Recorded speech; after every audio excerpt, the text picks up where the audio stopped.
السلام علیکم ناظرین، آج کا ہمارا ٹاپک ہے ذیابیطس، جس کو انگلش میں ڈائبٹیز اور عرف عام میں شوگر بھی کہتے ہیں۔ آج ہم اس کی علامات، اس کی وجوہات، اس کا علاج اور اس کا روحانی حل آپ کو بتائیں گے۔ ناظرین، یہ بہت ہی خطرناک اور بوذی مرض ہے جو انسان کو اندر سے دیمک کی طرح کھوکھلا کر دیتی ہے۔ اس کو عمر قید بھی کہتے ہیں کیونکہ اسے عمر بھر کنٹرول کرنا پڑتا ہے۔ خون کے اندر گلوکوز کی زیادہ مقدار جمع ہونے کو ذیابیطس کہتے ہیں۔ اس کی دو اقسام ہیں، ٹائپ 1 جو پیدائشی ہوتی ہے اور ٹائپ 2 جو پختہ عمر کے لوگوں کو ہوتی ہے۔ اب ہم ڈسکس کرتے ہیں اس کی علامات۔ پیشاب کا زیادہ آنا اور بار بار آنا، زخم کا ٹھیک نہ ہونا، ٹانگوں میں درد، ہاتھ اور پاؤں میں جلن، منہ کا خشک ہونا، پیشاب کرنے کے بعد وہاں پہ چیونٹیوں کا اکٹھا ہونا، یہ اس کی اہم علامات ہیں۔ اب ہم دیکھیں گے کہ اس کی وجوہات کیا ہیں، کہ وہ کون سی وجوہات ہیں جن کی وجہ سے یہ شوگر لاحق ہوتا ہے۔ یہ موروثی بھی ہو سکتا ہے، موٹاپا بھی اس کی ایک اہم وجہ ہے، لبلبا اپنا کام چھوڑ دیتا ہے یا کام کرتا ہے۔ اس کے علاوہ ذہنی ٹینشن، پریشانی، وہ بھی اس کی ایک اہم وجہ ہے۔ ناظرین، خون کے اندر اس کی نارمل جو رینج ہے وہ نہار منہ 80 سے لے کر 110 تک ہے، اور کھانے کے 2 گھنٹے بعد 110 سے لے کر 160 تک ہے۔ اس سے بہت سی پیچیدگیاں پیدا ہو جاتی ہیں، گردوں کے افعال میں کمی بیشی آ جاتی ہے، ہارٹ اٹیک کے خطرات بڑھ جاتے ہیں، زنانہ و مردانہ بانجھ پن اور پٹھوں میں کمزوری، آنکھوں کی بینائی متاثر ہوتی ہے، غرض کے سر کے بالوں سے لے کر پاؤں کے ناخن تک جسم کا ہر حصہ متاثر ہوتا ہے۔ اب ہم دیکھتے ہیں کہ اس کا پرہیز کیا ہے، اس کی احتیاط کیا ہے۔ شوگر کے مریضوں کو متحرک زندگی گزارنی چاہیے، خاص طور پر اپنے پاؤں کی بہت زیادہ کیئر کرنی چاہیے۔ پاؤں کو دھونے کے بعد خشک کریں، کھانا کم کھائیں اور بار بار کھائیں۔ اس کے علاوہ واک کو اپنا معمول بنائیں، سبزیوں کا استعمال زیادہ کریں۔ اب ہم دیکھتے ہیں اس کا علاج۔ سب سے پہلے ہم ذکر کریں گے ہربل طریقہ علاج کا۔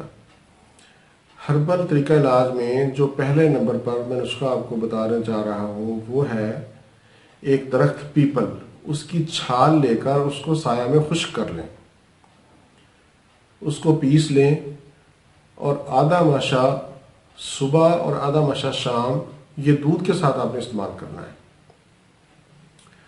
جو دوسرا نسخہ ہے وہ ہے کیکر کی پھلیاں، ان کو لے کر آپ نے سایہ میں خشک کر لینا ہے اور 2 ماشا صبح اور 2 ماشا شام پانی کے ساتھ آپ نے استعمال کرنا ہے۔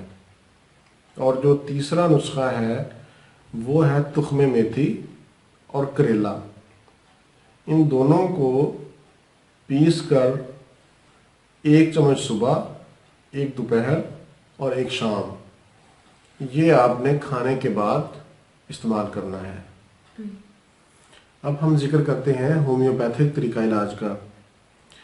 اس میں یورینیم نائٹریکم، سائزیجیم جو کہ جامن کی گٹلیوں سے بنی ہے، ایسڈ فاس، لائکوپوڈیم، فاسفورس، سلفر، ہیپر سلفر، موسکس، یہ بہت سی ادویات ہیں جن کو معالج کے مشورے سے علامات کے مطابق آپ استعمال کر سکتے ہیں، تو آپ کو انشاءاللہ فائدہ ہوگا۔ اب ہم ذکر کرتے ہیں روحانی حل کا۔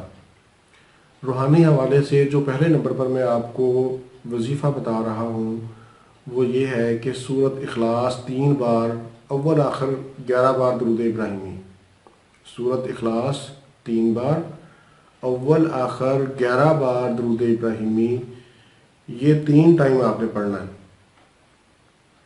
اور دوسرے نمبر پر جو وظیفہ ہے وہ بہت ہی اہم ہے اور بہت سے مریضوں کو اس سے فائدہ ہوا ہے، وہ ہے سورت بنی اسرائیل کی آیت نمبر 80۔ سورت بنی اسرائیل کی آیت نمبر 80، ربی ادخلنا سے لے کر سلطاناً نصیرہ تک۔ یہ آپ نے 3 بار پڑھنا ہے مغرب کی نماز کے بعد، 3 بار مغرب کی نماز کے بعد 40 دن پڑھنا ہے۔ انشاءاللہ آپ اس موذی مرض سے نجات پا لیں گے۔ اور اس کے ساتھ ناظرین 5 ٹائم آپ نماز پڑھیں، ہر نماز کے ساتھ مسواک کو اپنا معمول بنا لیں، اور 3 ٹائم کھانا کھانے سے پہلے 1 مٹھی بھنے ہوئے چنے آپ استعمال کریں، تو آپ بہت حد تک اس مرض سے چھٹکارا حاصل کر لیں گے۔ ناظرین، یہ تھا ہمارا آج کا پروگرام۔ دوبارہ کسی نئے ٹاپک کے ساتھ آپ کی خدمت میں حاضر ہوں گا۔ آپ میرے اس چینل کو سبسکرائب ضرور کریں اور زیادہ سے زیادہ شیئر بھی کریں تاکہ زیادہ سے زیادہ لوگوں کا فائدہ ہو سکے۔ اسی کے ساتھ ہی مجھے اجازت دیجیے۔ والسلام، اللہ حافظ۔